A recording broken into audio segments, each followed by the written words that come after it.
גם בשעות החשוכות של בסדר גמור. תמיד יהיה כוכב קטן שיעיר לך את עצמך, את הדרך הביתה. תמיד זה הכי חשוך לפני הזריחה. מיליון רכבות דורות עד אוסטרליה, מחפש רחוק את מה שנמצא לך מתחת לאף. כל מישור זה מדליה, קם ונופל אבל בדרך שלך. כן, במקום כל מה שלא. להתמודד עם הפחדים, לקפוץ למים עמוקים, לשחות על הסוף, להאזין גם לשירים, כי זמרים הם הרופאים הכי טובים שיש למדע להציע. עוד יבואו ימים טובים, אני מבטיח. עוד יבואו ימים טובים. גם בשעות החשוכות של הלילה תמיד יהיה כוכב קטן שיעיר לך את עצמך, את הדרך הביתה. תמיד זה הכי חשוך לפני הזריחה. מיליון רכבות דורות עד אוסטרליה, מחפש רחוק את מה שנמצא לך מתחת לאף. כל מכשול זה מדליה, קם ונופל אבל בדרך שלך. שים ברגל ימין, יוחרת. בדרך שלך.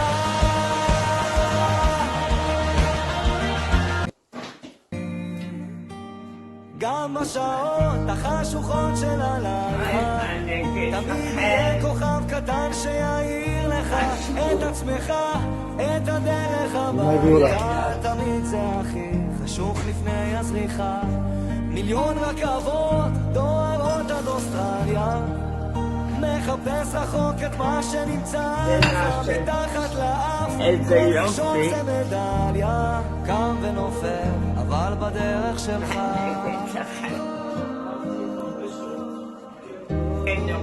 זה כן, להתמודד עם הפחדים, לקפוץ למים עמוקים, לשחות על הסוף, להגיע לחוף. של קיבוץ סעד בעוטף עזה גרה באותו הבית שם מעל 70 שנה ונאלצה לעזוב אותו רק בעקבות אירועי ה7 באוקטובר. השבוע חזרה הביתה ובני הנינים שלה הגיעו כדי לעשות לסבתא רבא שמח. גם רותי שילוני הייתה שם. התחקיר הוא של יונתן ענבר.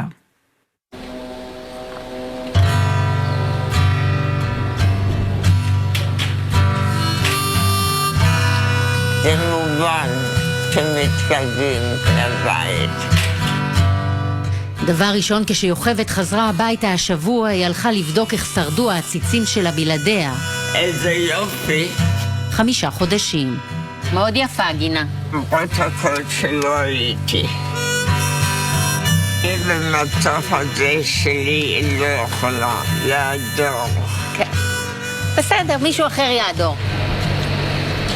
הרבה אנשים חזרו השבוע לעוטף גם לקיבוץ סעד, אבל היא כנראה היחידה מהמפונים שכבר עברה את גיל 100.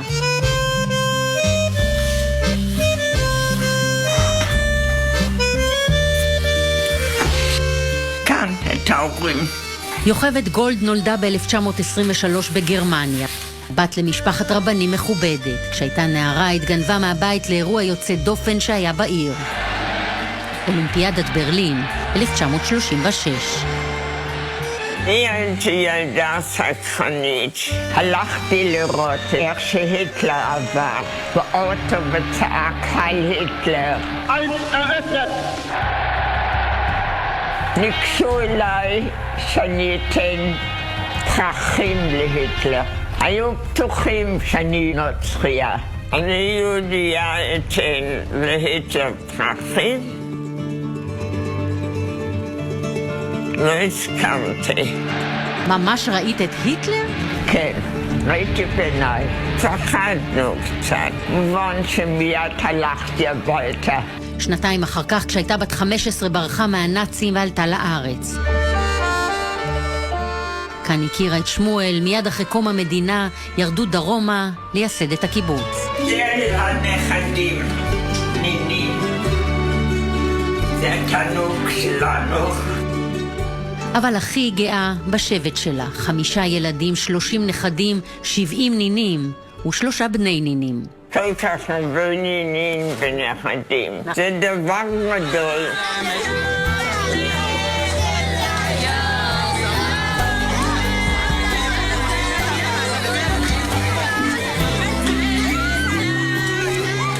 בקיץ האחרון חגגה יום הולדת 100, מוקפת בכולם.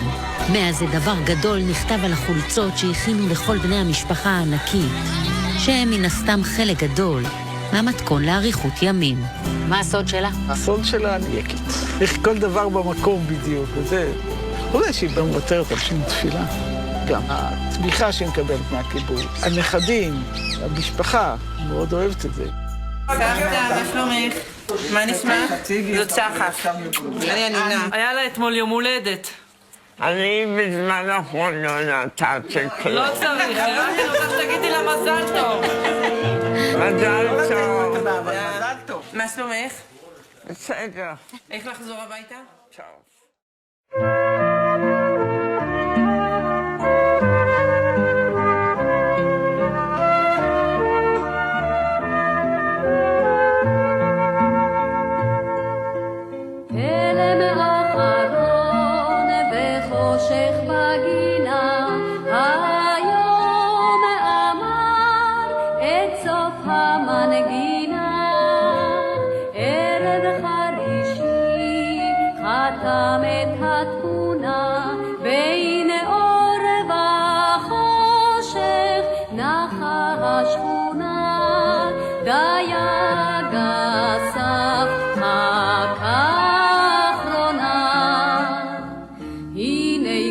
יום שישי פנה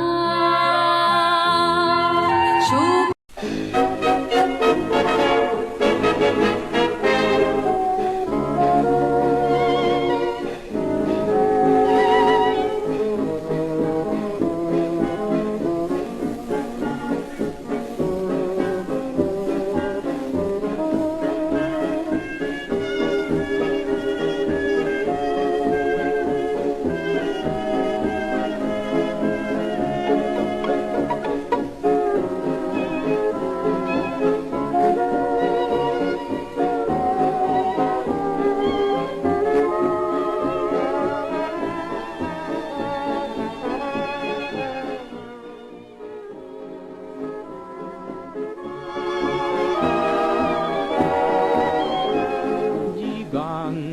Welt ist himmelblau, wenn ich in deine Augen schau.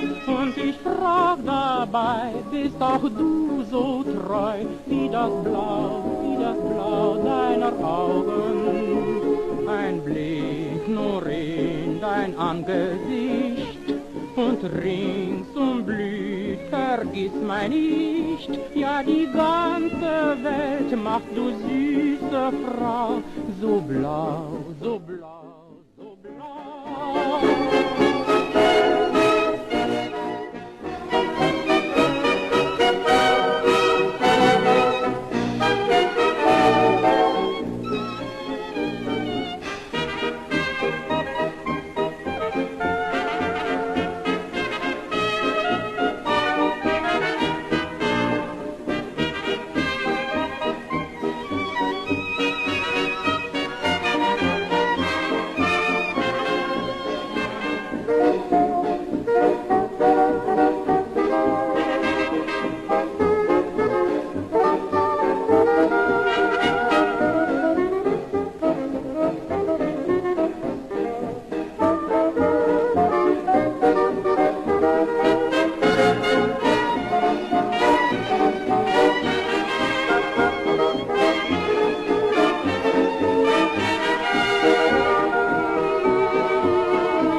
Besucher schätzen die Lebensfreude der Berliner und den Spaß am Tanz zwischen Molle mit Schuss und süßer Torte.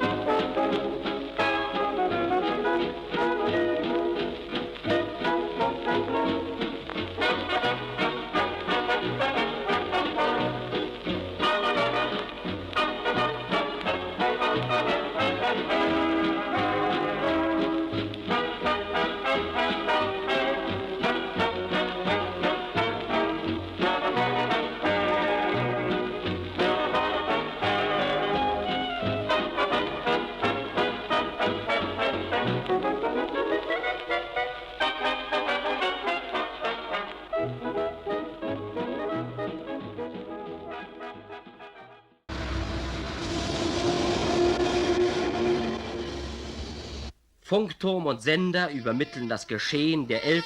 Olympiade unmittelbar an alle Rundfunkstationen des Kontinents. Der Führer und Reichskanzler Adolf Hitler eröffnet die 11. Olympischen Spiele 1936 im Olympiastadion.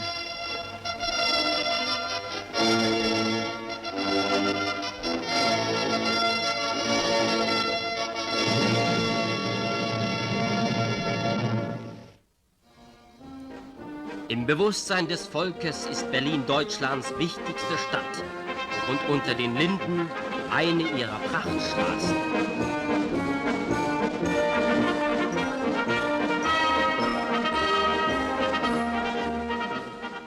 Ein Schauspiel besonderer Prägung ist die Wachablösung vor dem Ehrenmal.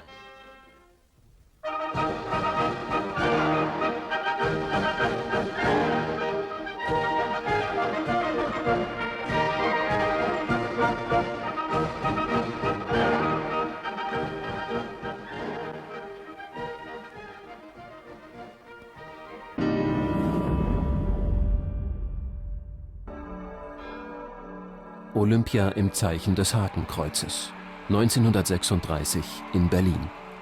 Der NS-Diktator will aller Welt ein freundliches Deutschland präsentieren und ein Volk, das zu seinem Führer steht. Ich verkünde die Spiele von Berlin als eröffnet.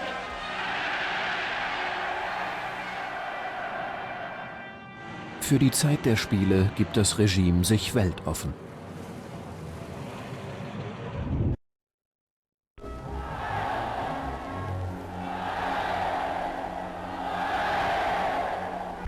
Berlin's great day dawns with the arrival of the Olympic flame at the end of its 2,000-mile journey from Greece. And meanwhile, a packed stadium and flag-draped cheering streets greet Chancellor Hitler on his way to perform the opening ceremony.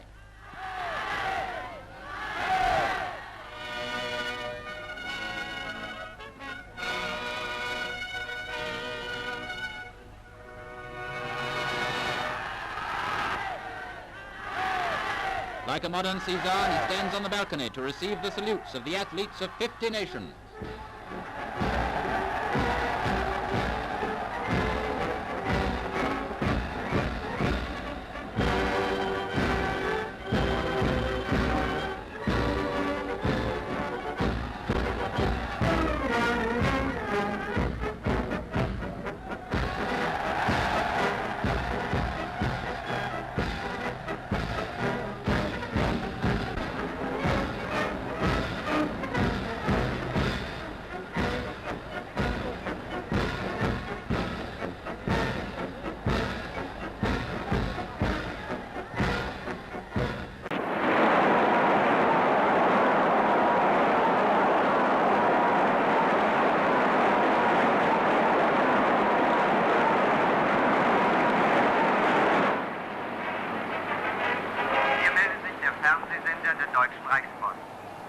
Wir übertragen direkt aus dem Olympiastadion Berlin die Eröffnungsfeier der 12.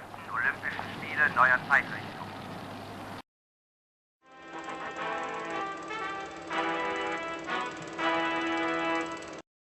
כבר הרגשנו ב-33 את האנטישמיות בברלין. אנחנו עברנו לברלין.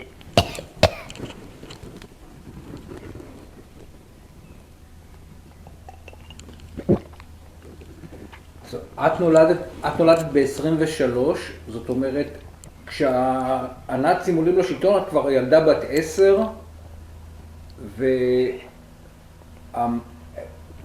והחוויה האנטישמית האישית הראשונה שלך, מתי פעם ראשונה את פוגשת את זה ממש באופן אישי? כשהלכתי עם אמא לבית כנסת, בחוף שלנו היה אופטיקאי, וראינו שכתבו יהודה ושברו את השמשות וגנבו את הכל. אבל היה כתוב יהודה, ואז כבר, אני חושבת זה היה בהתחלת מרץ, אם אני לא טועה.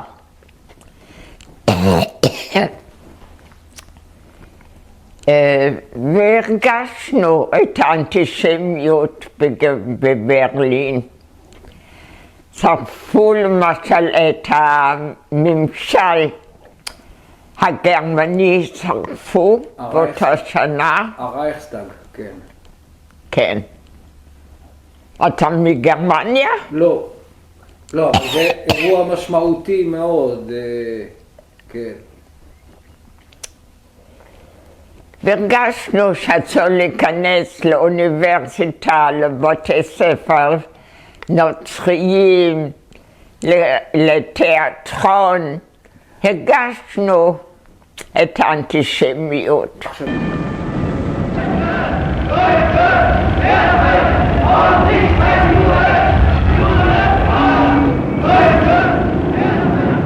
Elspeth's story begins in 1933. The Nazis had swept to power. Their stormtroopers were now protected by the government, and one of their favorite excesses, the persecution of Germany's Jews, was now government policy.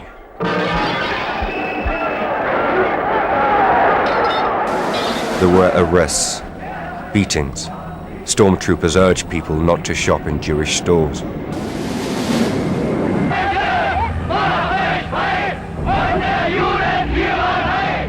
Kristallnacht, or the Night of Broken Glass, was the wave of violent anti-Jewish pogroms on November 9th and 10th of 1938. It took place throughout Germany, annexed Austria, and in areas of Czechoslovakia recently occupied by German troops. Kristallnacht owes its name to the shards of shattered glass from the windows of synagogues, homes, and Jewish-owned businesses that lined German streets in the wake of the pogrom. On November 7, 1938, Ernst von Rath, a German embassy official stationed in Paris, was assassinated by Herschel Grimspan, a 17-year-old Polish Jew living illegally in Paris. Grimspan revengefully shot the diplomat after witnessing the expulsion of not only his parents, but thousands of Jews of Polish citizenship living in the German Reich. Von Rath died on November 9, 1938. The same day, at a meeting of Nazi Party leadership, Propaganda Minister Joseph Goebbels, the chief instigator of the Kristallnacht pogroms, suggested that world Jewry had conspired to commit the assassination and ordered that after Goebbels' speech, violence erupted in various parts of the Reich. Paramilitary, or SA, and Hitler Youth units throughout Germany and its annexed territories destroyed Jewish-owned homes and businesses.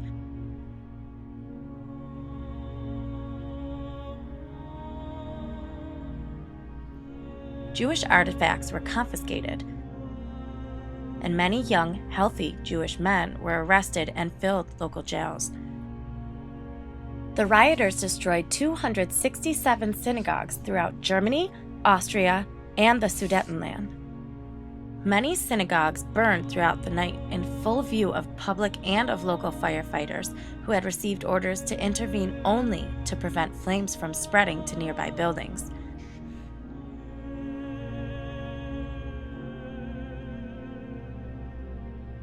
SA and Hitler Youth members shattered shop windows of an estimated 7,500 Jewish-owned commercial establishments and looted their wares. Jewish cemeteries became a particular object of desecration in many regions. mobs of SA men roamed the streets, attacking Jews in their houses and forcing Jews they encountered to perform acts of public humiliation. Kristallnacht claimed the lives of at least 91 Jews. As the pogrom spread, units of the SS and Gestapo, the secret state police, arrested up to 30,000 Jewish males and transferred most of them from local prisons to Dachau and Buchenwald, as well as other concentration camps. In the immediate aftermath of the pogrom, measures were introduced to eliminate Jews and perceived Jewish influence from the German economic sphere. The German government announced that the Jews were to blame for the pogrom, imposing a fine of $400 million on the German Jewish community. German education officials expelled Jewish children still attending German schools. The German government announced laws that enforced Aryanization policy, the transfer of Jewish-owned enterprises and property to the Aryan ownership. The events of Kristallnacht represented one of the most important turning points in Nazi anti-Semitic policy. The Nazi regime moved eventually towards policies of forced immigration and finally toward the realization of a Germany free of Jews by deportation of the Jewish population to the east. It is important to understand and remember these events. It is also important to honor those that lived and died during this destructive part of history. It's probably most critical that we teach the lessons so that it may never happen again.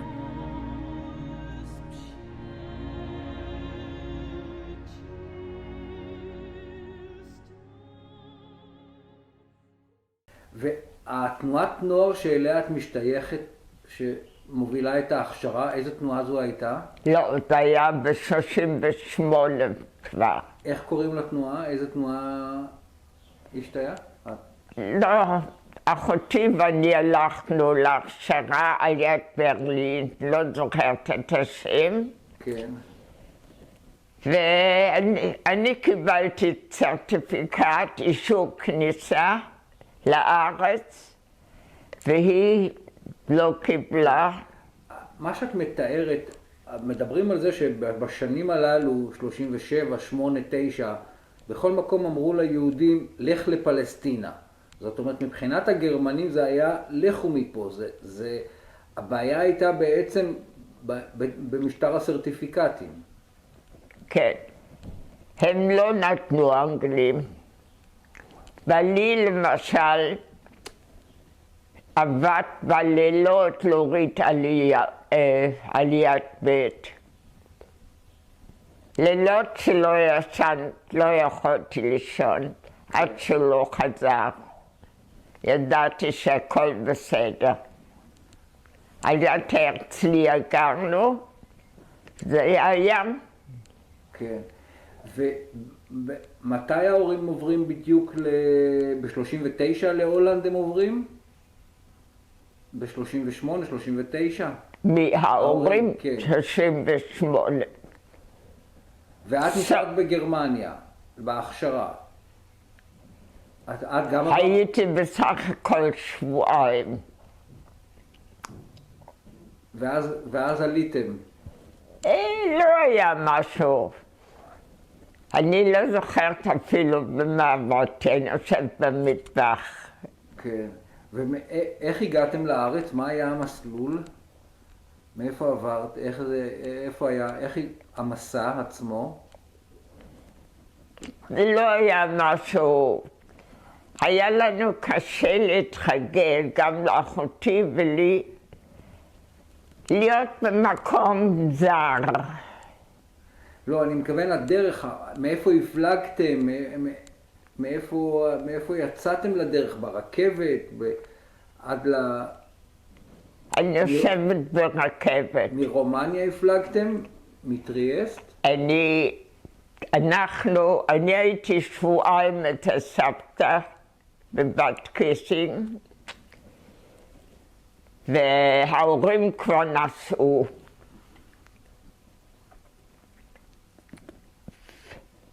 זוכרת שקראנו את המגילה באיזה אולם קטן, ועל יד זה היה הרס של הבית כנסת הגדול.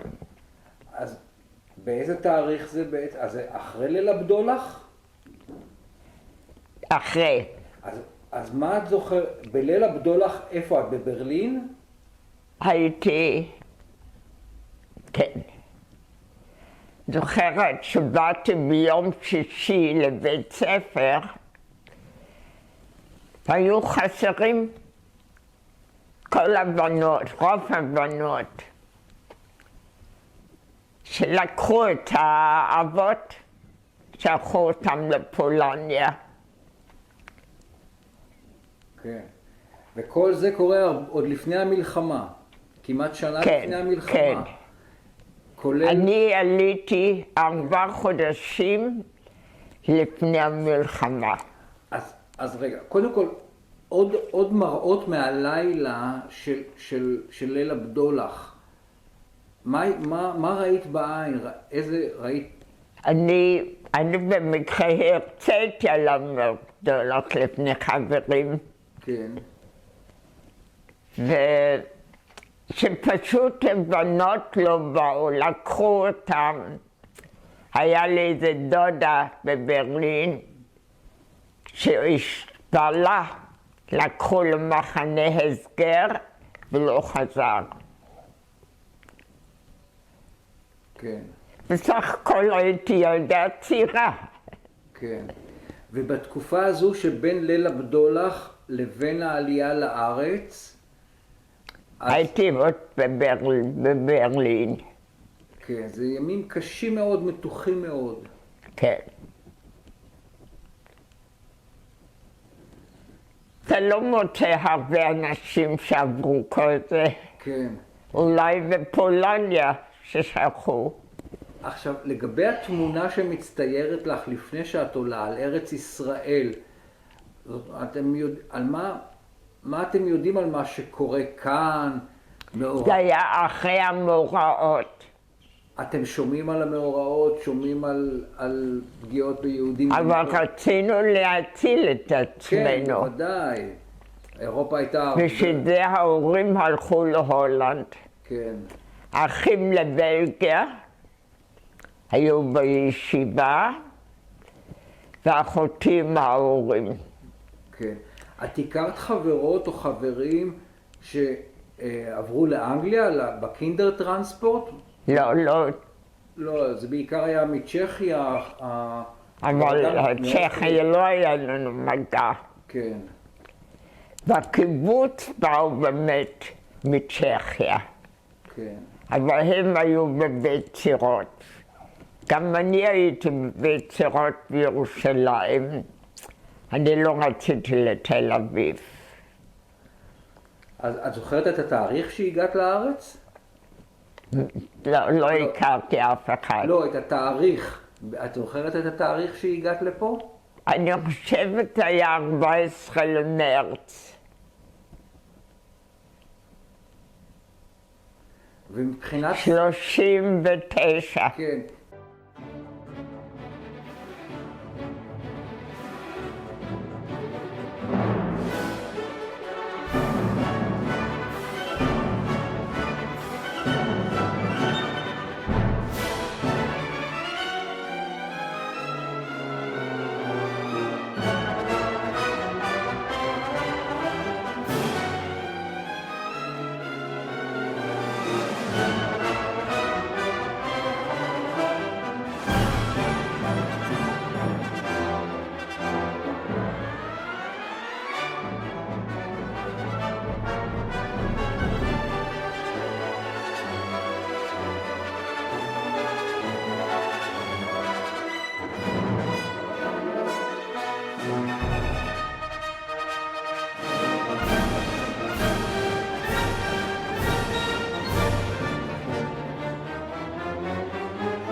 guardian of law and order, looks out over the old walled city of Jerusalem as once again the irresistible force of Zionism meets the immovable object of Arab nationalism among the blood-stained hills of the Holy Land.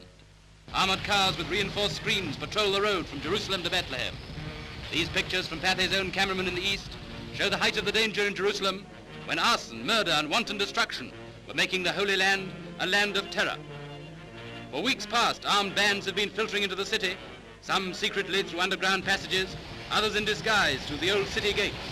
By increasingly violent terrorism, they had brought the life of the city almost to a standstill. Then, as more Palestine police arrive, Britain shows that she is master of the situation, cleans up the city, restores order. Once again, the people can walk abroad in safety.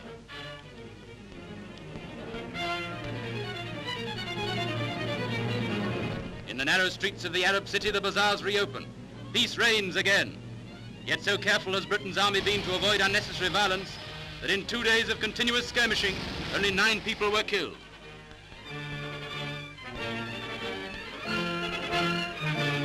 And once again, Jews can come to the historic Wailing Wall to pray.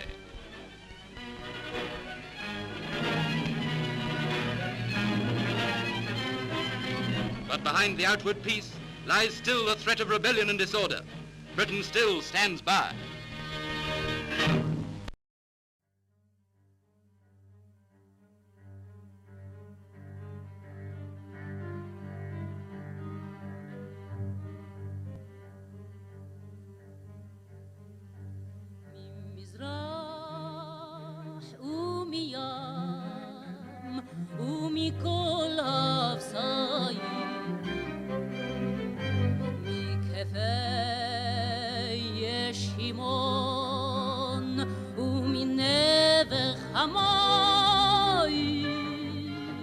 בוערים לבבות, מושטות הידיים, הביתה, הביתה, הביתה, הביתה, הביתה.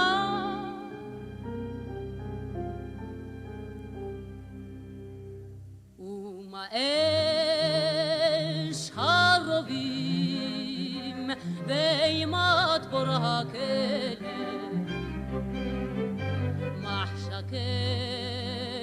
מצולה ושיני צור הסלע לנשמת יהודי שבוית אור הפלא הביתה הביתה הביתה הביתה הביתה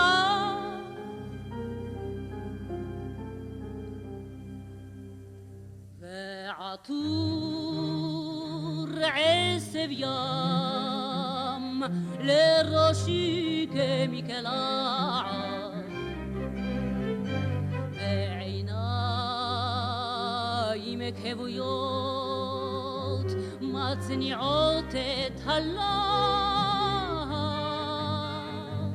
אתרפק על החוף בדממה משוועת הביתה הביתה הביתה הביתה הביתה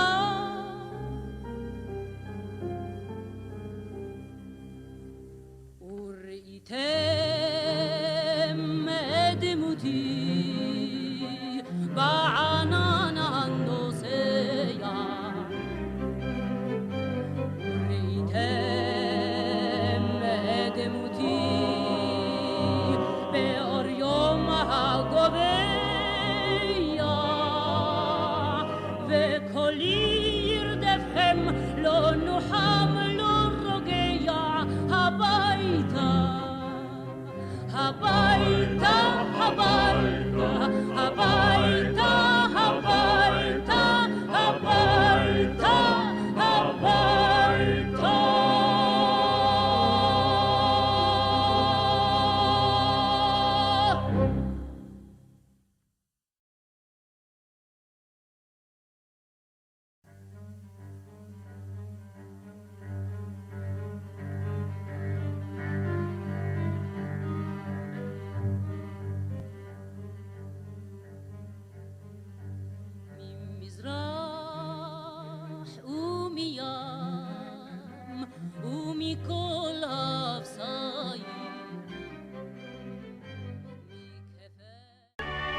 the Holy Land is first seen at Haifa, one of the most important seaports in Palestine.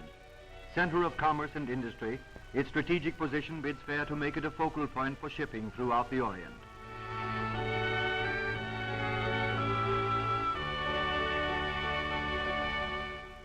The modern government building exemplifies the progress made by the Jewish people during the past 20 years, as does this huge hydroelectric power plant, an architectural and engineering achievement standing out as a modern background to an ancient camel train that plods the shallow waters of the Mediterranean Sea.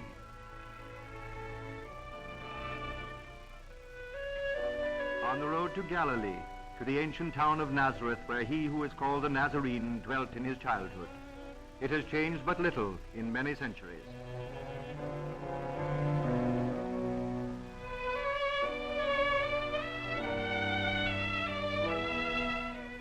In Galilee, the Arab shepherds guard their flocks just as they have for centuries past.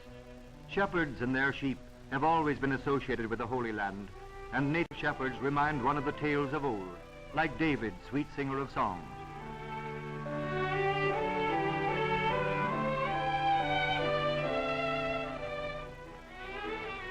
Returning to the coast, the Jewish city of Tel Aviv stands out on the banks of the great Mediterranean Sea. It is one of the major ports of Palestine. Its rise during the past few years has been an economic phenomenon. From a mere wasteland of sand dunes in 1936, today its beach is classed among the finest on the Mediterranean shore. Here is the modern romance of Palestine. Here the development of industries, the building of fine structures, the employment of thousands in constructive occupations brings the city of Tel Aviv to an envious place among the cities and ports of Palestine. Dizengoff Circle, named after the late mayor and pioneer builder of Tel Aviv, is one of the beauty spots of this modern city. The newer generation looks ahead with hope and courage for the years to come, and the Boy and Girl Scouts, called the Maccabee after the Maccabee warriors of ancient times, form a bulwark of strength for the survival of new Palestine. In the agricultural sense, young people are more in evidence than they are anywhere else in the world. The immigration of youth is the keystone not only of the agricultural expansion, but of the entire structure of new Palestine.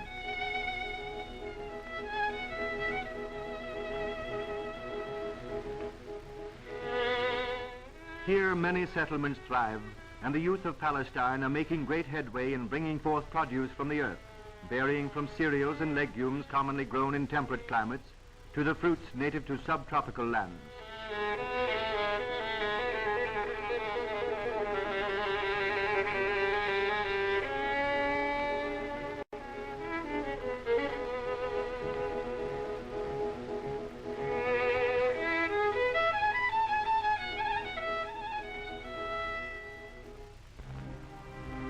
Near Tel Aviv is Jaffa, where fishing plays a most important part in the lives of its people.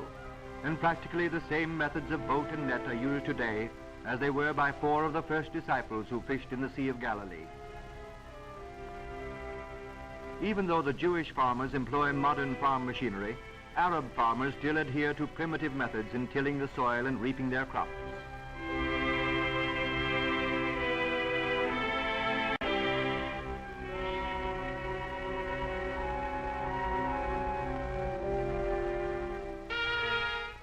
Within the city of Bethlehem stands the Church of the Nativity, oldest Christian church in the world. Its narrow entrance was so built to prevent desert horsemen from riding into the hallowed interior. The flickering light of candles casts soft shadows on the grotto of the Nativity and its beautiful sacred decorations.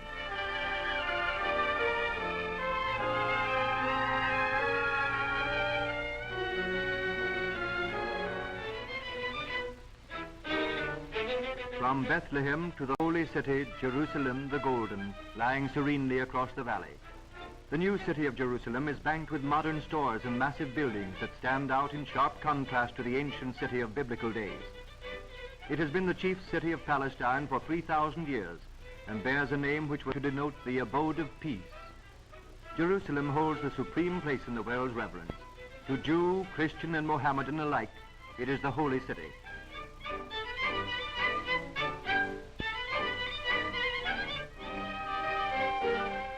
the Jewish administration of Palestine is carried on in these agency buildings.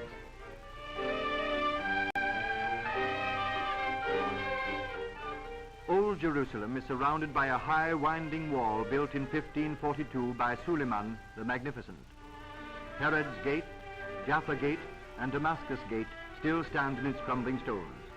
Within these walls, the sacred places associated with the life of the Nazarene have been localized by long tradition.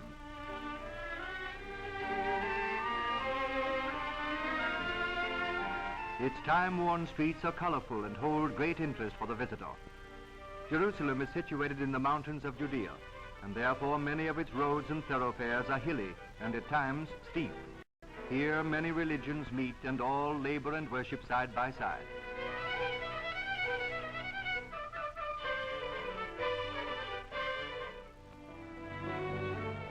There are many Christian churches in Old Jerusalem. Throughout the ages, these Christian shrines have attracted pilgrims from many lands, and so long as they endure, they will continue to be looked upon as the most sacred and holy in all the world. For many stand on the traditional sites that mark historical events in the life of the Nazarene. Many of these are located in the Russian compound, and it is not unusual to see processions of devout priests.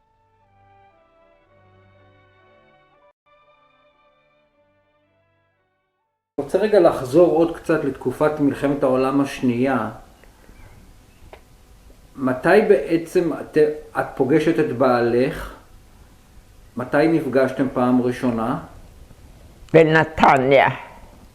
התחתנו בהרצליה, אבל בנתניה הכרתי אותה. באיזה שנה התחתנתם? ב-42. 2 או 3. כן. ובאחת אני גמרתי בצירות, רציתי ללמוד אחות, ובלך אמר עצירה מדי וחלשה מדי. אוקיי, אז עכשיו בואו נדבר, נגמרת מלחמת העולם השנייה, את מגלה לפני זה את מגלה שההורים, את מקבלת מהם סימן חיים. מתי הם מצליחים להגיע לכאן? עם הכרזת המדינה. רק אחרי הכרזת המדינה. כן. זה 47. 8. אבל רגע, אז... לא, שהאום... אחרי זה הם הגיעו אחרי כ"ט בנובמבר? כן. אוקיי, אז עכשיו, ומתי... לא, אחותי והאח הגדול, ישוע נויברט, שהוציא את הספר שמירת שבת כהלכתה, כן. הם באו לא לגלי. היו בעתלית, ויצא אחרי זה חופשים. להכין לך משהו חם לשתות? לא, תודה, אני בסדר. סיפורים מעניינים. כן. ומתי מתארגנת העלייה לקיבוץ? פה קיבוץ צעד הוקם ב-47. נכון. אבל בעצם, אז ספרי על המסלול שלך. שמו של בעלך, לא קל, רק את השם הפרטי? שמואל. שמואל גולד. אז מתי בעצם מתי זה קורה העלייה לקרקע? אנחנו היינו בצד תחתית, רק הגברים וכמה בחורות. בעצם רצו להשיב אותנו בחזלה, ליד באר שבע, ולא היו מים שמה, והחליטו זה לא מקום להתיישב.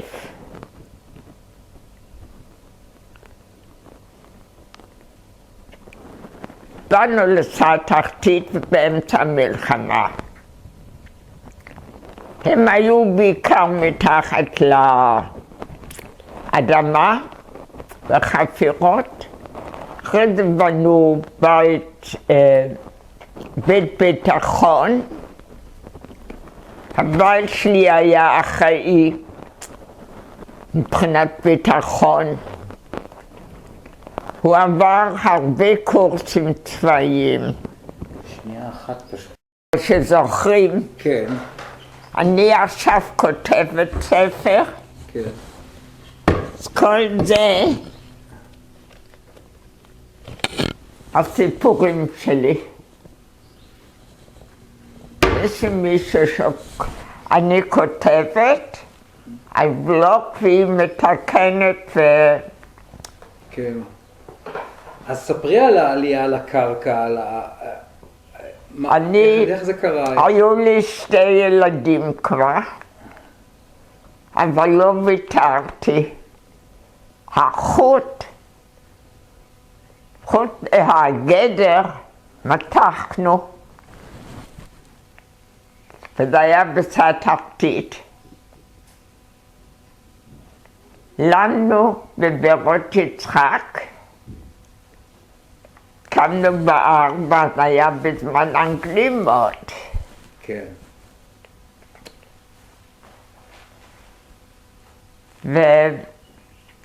והתחלנו ללכת לבנות. הכל היה מוכן בבארות יצחק. הצריף הראשון, מים לא היה, הביאו בג'ריקן, בג'ר, בכלי גדול, היה מים מלוחים. אני זוכרת ששתיתי, אני לא יכולתי לשתות. אני רוצה לראות באיזה תאריך בדיוק זה עליתם לקרקע, זה מעניין אותי. בתוך 47.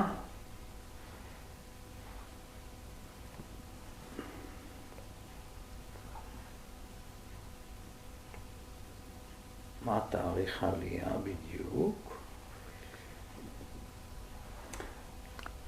ב-30 ביוני 47. אז זה גם עוד לפני כ"ט בנובמבר. יפה. אוקיי. מעניין. היה להם קצת הפגזות, אבל לא מעזה. אבל היה בסדר, היה קשחנית ועוד חברה. זהו. ואני עם הילדים הייתי בהרצליה. כן. הבעלים באו פעם ב3 שבועות. לפעמים גם איזה מכתב, אבל גם לא הרבה. זה היה תלוי אם מישהו היה נוסע. כן. וכשהתחילה, עכשיו, מתי אתם באים לכאן? כי בעצם אחרי כ"ט בנובמבר היה קשה מאוד גם לנוע בדרכים. אבל בעצם מתי את עם הילדים מגיעה לכאן? אני אחרי פסח, אני חושבת. פסח 48. זאת אומרת, אבל רגע, כשהתחילה מלחמת העצמאות, כשהתחילה הפלישה המצרית, את כבר היית כאן? אני הייתי אקונומית. כן. אני ארגנתי את המטבח. למדתי את זה בבית צירות, וידעתי. ומה קרה במלחמת העצמאות בסעד? בסעד, אנחנו למעשה הרגשנו יותר בהרצליה. היה הפצצות, אבל מקלטים לא היה. זוכרת שרצתי עם 2 בנות קטנות, אחת הידיים ואחת ברגל, לגבעה. לא היה מקלטים.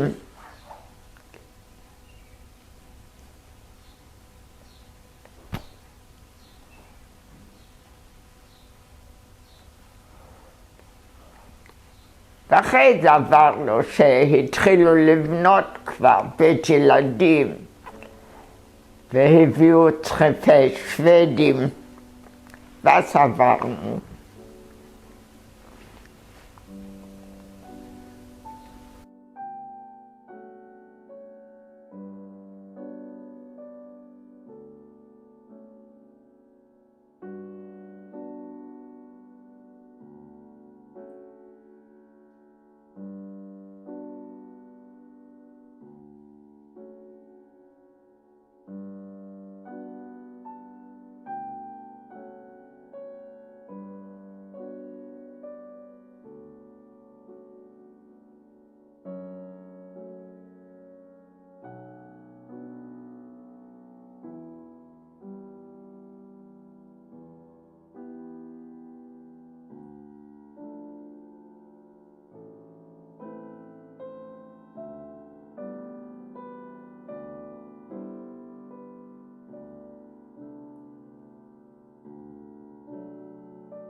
تطونها وجعلتها أطلالا بالية.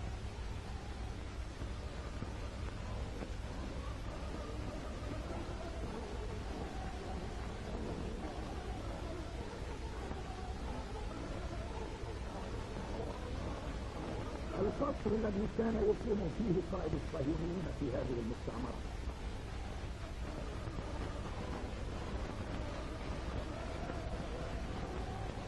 أحد الأوقار التي كان يتحصل فيها الصهيونيون أثناء المعركة.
עברנו שהתחילו לבנות כבר בית ילדים והביאו צריפי שוודים, ואז עברנו.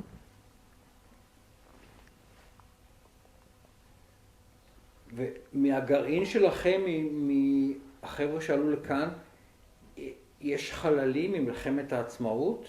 שמות שאת זוכרת? אחד נפל מהאוטו ונהרג.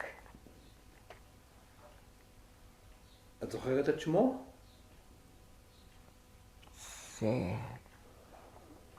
זה תוך כדי המלחמה. גינצברג נדמה לי. כן. אבל אני לא הכרתי אותו. אחד נפל גם כן לעד הנביא, אבל זה היה יריות כאן. כן, כי בעצם מיד אחרי, בתום המלחמה, כבר מתחיל עניין הפדאיונים. כן. כן. ואתם חזקים. חזקים בעניין. כן. כן. זה סיפור מאוד קשה. אנחנו למשל במלחמה מאוד דאגנו לחיילים בכל המלחמות. באו לישון, להתקלח, לכבד. דאגנו להם, ושאנחנו בגבול. אנחנו 4.5 קילומטר מעזה. יש לנו עכשיו עוד ממבצע המלחמה עם סיני, אני חושבת, חבר, פצוע ראש ועוד חי. זה כבר 50 שנה, יותר. יותר, כן. הוא היה מפקד בעזה, לא לבש תווית ונפצע קשה. מישהו מצא אותו בתל השומר, פצוע ראש, ועד היום הזה הוא עוד חי, אבל לא במצב טוב. יש לו שמירה, 1 בלילה ו1 ביום.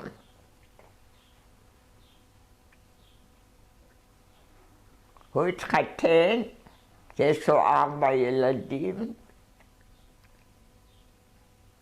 אבל פצוע. כן. אז העשור הראשון הזה של הקמת המדינה, גם הצנע, גם החדירה, גם הפדאיונים, מלחמת קדש, תקופה מאוד מאוד קשה, וקליטת עלייה. פה מגיעים אליכם לקיבוץ גם. באו הרבה. כן. מדרום אפריקה, מטוניס ומאיפה לא.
איפה השופל הזה מסכן? איפה? אני לא רואה אותו. בוא, תעלה לאוטו.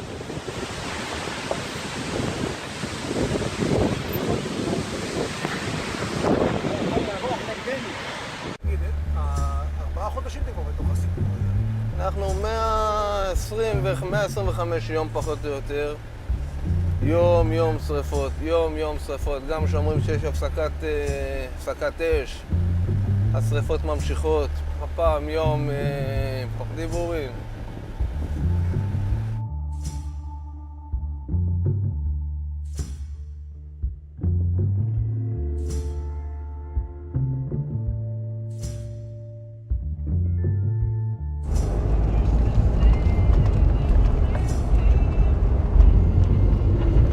של כביש הבטון, זריקתם כרגע.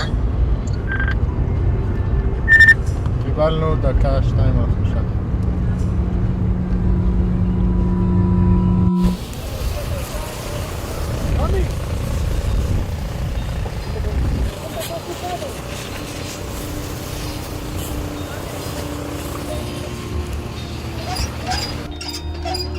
יש כאן חבורה גדולה מאוד של אנשים, כל אחד מגיע מיכולות של הכלים לכיבוי אש שלו, וברגע שזה קופץ, כמו קפיץ, הכל משתחרר. כולם מגיעים צ'יק צ'ק, ראית, זו שריפה שגם לבד אפשר לכבות, אבל הרצון העצום להיות שותפים, מגיעים ביחד, זה מדהים. שמע, זה אני לא יודע אם זה יתאושש אגב. אין לי מושג, אבל...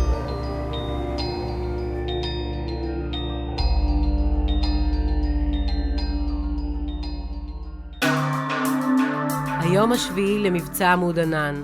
מאות רקטות נפלו בשטחי ישראל. בקיבוץ סעד נופלים קסאמים כבר 12 שנים. אנחנו בחרנו להגיע למקום אליו כבר שבוע איש אינו מגיע. מה קורה עכשיו אם יש אזעקה של צבע אדום? אנחנו מחפשים איזה ממד. כן. קרוב. יש פה בטוניאדה כזאת שהביאו ליד בית הכנסת, או מוצאים איזשהו מקום. זה שלנו. זה בסדר. אני חושב שהפגיעה הראשונה בסעד הייתה בספטמבר 2002. פגיעה ישירה בבית, וזה היה הבית של אבא שלי, שישב וראה חדשות ב8 בערב, ונפל לו קסאם בתוך הבית, במטבחון. זה היה ברור שהממ"ד הזה הולך להיות חדר שינה של מסקי, כדי שאנחנו נישן בשקט ומסקי תישן בשקט, כי זה היו לילות לא פשוטים, בעופרת יצוקה ולפני. יש פה תריס פלדה שסוגרים אותו שיש צבע אדום במצבים כאלו. את בעצם כמעט נולדת לתוך החיים האלה. נכון, מכיתה א', התחילו ליפול פה קסאמים. וזהו. ומסקי עוברת ובחדר הקודם שלה נפל פה מאחורי הבית, קצת ליד השביל, ונכנס לנו רסיס קטן, ממש קטן, ועשה חור בתריס, אם אתם רוצים עוד אפשר לראות את זה, בתריס, ונחת על המיטה. אנחנו לפעמים מרגישים תסכול מכל המצב, שאנחנו לפעמים מרגישים שלא שוכחים אותנו, כי אנחנו חיים בשגרה שהיא לא שגרתית. נגיד הייתה אזעקה אחת בתל אביב, ועושים מזה כאילו וואו, ופה אתה כאילו... יש לך כל שעה. זה הפך לשגרה, זה עצוב. הבוקר בא, אז תגיד תודה. 3-4 ולעבודה. מה אתה חייב את זה לעצמך? מה אתה חייב למשפחה? מה אתה חייב משפחה בזהה? אז 3-4 ולעבודה. הערב בא, אז תגיד תודה. 3-4. ביום שהיא לא נמצאת, אז לפחות 2 צריכים להחליף אותה. גם אף אחד כמובן לא מתחרה בדיוקים, בחלוקת המנות. שתהיה במילה ונעבוד כמוה.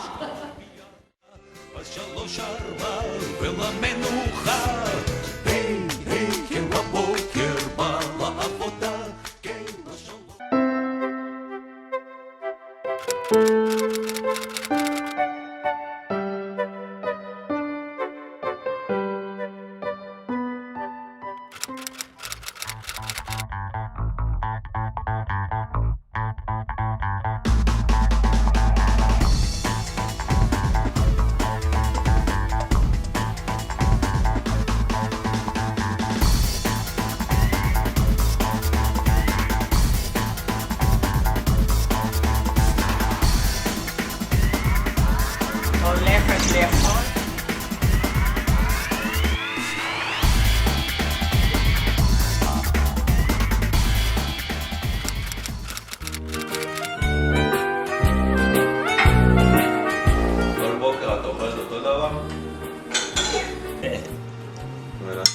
שרצית?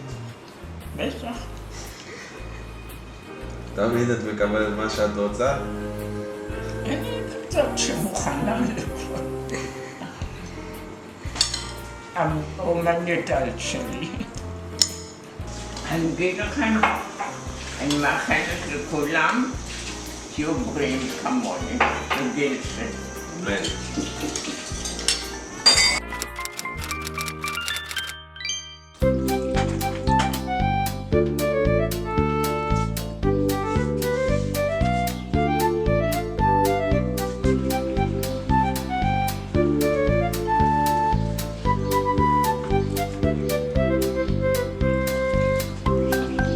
זה למשל, הקרמיקה אני עשיתי.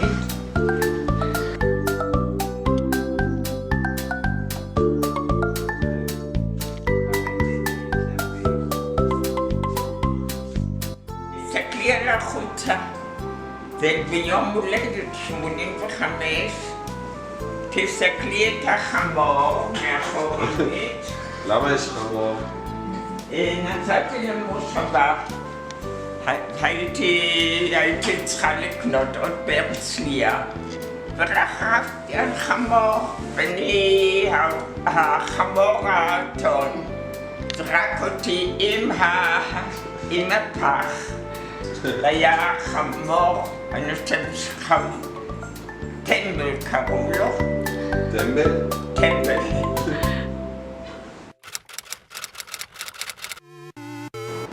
אני אגיד לך, הבעיה היא שאני סובלת מהשמש.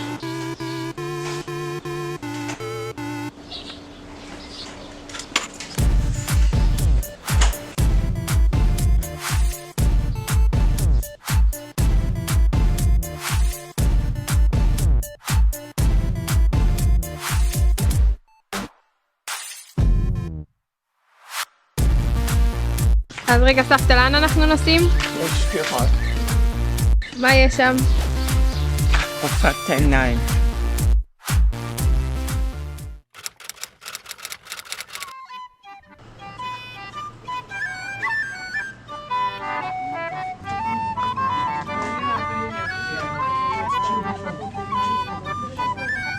אבל סבתא, את גם צריכה לחכות כל הזמן הזה? את אישה חשובה. אין לי פרוטקציה, ואני גם לפי הטוב.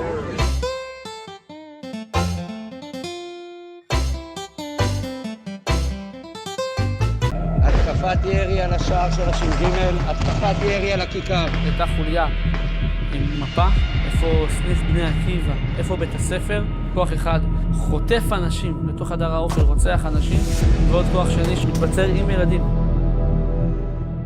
זה היה רגע מפחיד. רגע שאתי כך, הצטלמתי עם עצמי סלפי, ממש חשבתי שאם אני הולך, לפחות שיהיה איזה תמונה, שיהיה איזה משהו, שידעו מה עברנו פה.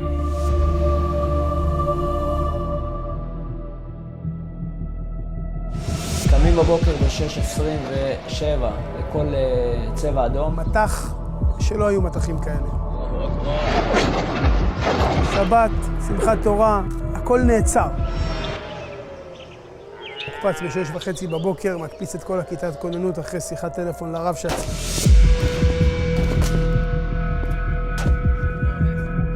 בלי עכשיו פעמיים לוקח את הקלאפקר, נוסע עם עוד חבר לנשקייה. הילדה שלי בהתקף חרדה מטורף. השולחן שבת שלנו ושולחן חג ערוך עד עכשיו, השארנו אותו ככה מאותו יום, כבר כמעט 50 יום. זה הולך להיות בעצם ככה, פעם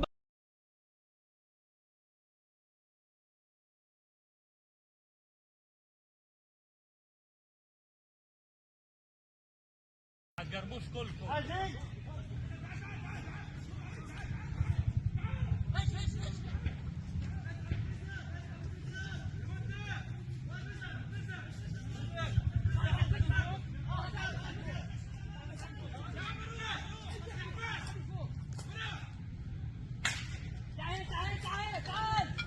הצבא עצמו כרגע מבורבר עם עצמו, עם הרבה מאוד משימות ודברים. אנחנו משימתנו, וזה חשוב שנשמור עליה, להגן על סעד. הגיע לפה בחור סגן אלוף מכיוון מפלסים. אני רואה שהרכב שלו ירוי, והוא ירוי בכמה מקומות בגוף. משכיב אותו פה, מתחיל לטפל פה באופן מהיר, מקפיץ רופא. מספר לנו שיש מחבלים על הציר מכיוון שדרות מפלסים, וירו עליו על הרכב מחורר. אנחנו רואים הרבה מאוד רכבים. וחבר'ה בוכים, חבר'ה בהיסטריה שהגיעו מהמסיבה. באזור השעה 12:30 אנחנו מקבלים דיווח מהחבר'ה שהיו פה בעמדות פה, שיש ירי מאוד חזק פה לאזור, על השער. אחרי שאתה מבין בכפר עזה שנכנסו והקיבוצים מאחור, לידך שנכנסו, אתה מתפלל, אתה אומר שפה לא ייכנסו. התקפת ירי על השער של הש"ג, התקפת ירי על הכיכר. פורקים הרכב, הולכים לעמדות פה. אני נתפס פה בזיג השמאלי. ואז ברגע שמתחיל הירי הכבד באזור השער, אני מדלג לכיוון אביגד. אז אני מגיע לפה, אני מדהים בצורה כזאת, ופה מתבצעת הלחימה על הכיכר. תוך כדי הלחימה בכלל אתה לא חושב על הטילים שעפים לך מעל הראש, שכל הזמן יש פה צבע אדום, יש פה כל הזמן נפילות, נפלו פה על 2 בתים. זה איום שבכלל אתה אפילו לא חושב עליו, אתה אפילו לא מפחד ממנו. שאני כבר פה, מגיעים כוח משטרה ראשון של יס"מ נגב ומאבטחים. זה בעצם עוד קו הגנה לפני הקיבוץ. כוח אש מסיבי, ירי מטורף, חיילים נפצעים חמול העיניים. אחד החיילים שעמד פה, הוא אמר לי, אף חייל פצוע לא נשאר פה. אני שואל אותו למה, כאילו מה הסיבה? יש לנו פה מקום מיגון. הוא אמר לי, כנראה לא הבנת את האירוע. בארי כבושה, נחלות כבושה, כפר עזה כבושה, במילים האלה כבושה. יש עוד מאוד מחבלים בדרך לפה, הם ישחטו אותם פה. ואז אני נופל לי הסימון, כאילו, איזה מציאות, כאילו, אני אומר, איפה הצבא? ואנחנו פה לבד.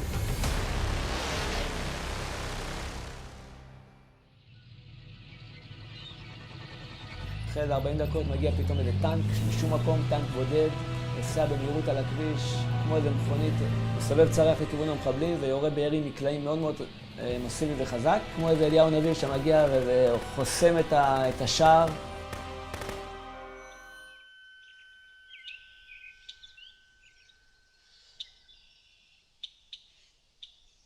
שקט שהיה לאחר מכן פתאום נתן לך להבין את גודל הנס שהיה פה, פסיכי. סגן א' משרת בקבע כבר חצי שנה ממושב רועי בבקעת הירדן. הגעתי לאזור הגדר המערבית של סעד, שם מתנהל קרב הבלימה שלנו. חיסלנו בדרך 20 מחבלים, פצענו עוד בערך 50. עכשיו קראתי, פעם ראשונה. עכשיו, זה מדהים. אני אומר, אם אנחנו סוף סוף, כי כל הזמן הזה אנחנו חיפשנו מזה הטנק הזה, מי היה שם ומאיפה הוא הגיע. אני הרגשתי שזה אליהו הנביא. למה המחבלים לא הגיעו בזמן שהם הגיעו לכפר עזה? בסך הכל זה פחות מדקה נסיעה. למה הם לא הגיעו דקה אחרי זה לפה? היו תופסים אותנו גם אולי עם המכנסיים למטה. ממתי טנק לוקח יוזמה אישית, מניע את הטנק נוסע ומתחיל לחפש מחבלים ולירות? בלי פקודה? נס? נס היה. אני אומר, היה נס. ודאי שזה נס גמור. כל האירוע שקרה לנו פה הוא נס. אנחנו עם שכל החיים וכל השנים נרדפנו, ואף אחד לא יוכל לנצח את עם ישראל. אמן! וכשאנחנו ביחד ומאוחדים, זה הכוח של עם ישראל. בקיבוץ סעד, שהוא הנקודה האסטרטגית של כל אזור רצועת עוטף עזה, תישמר, תמשיך להתחזק ותמשיך לנצח. אני מתפלל לכל הקיבוצים באזור ולכולם, שנצליח להתגבר, לעבור את זה ולחזור הביתה וליישב את עוטף עזה, כי אין לנו ארץ אחרת.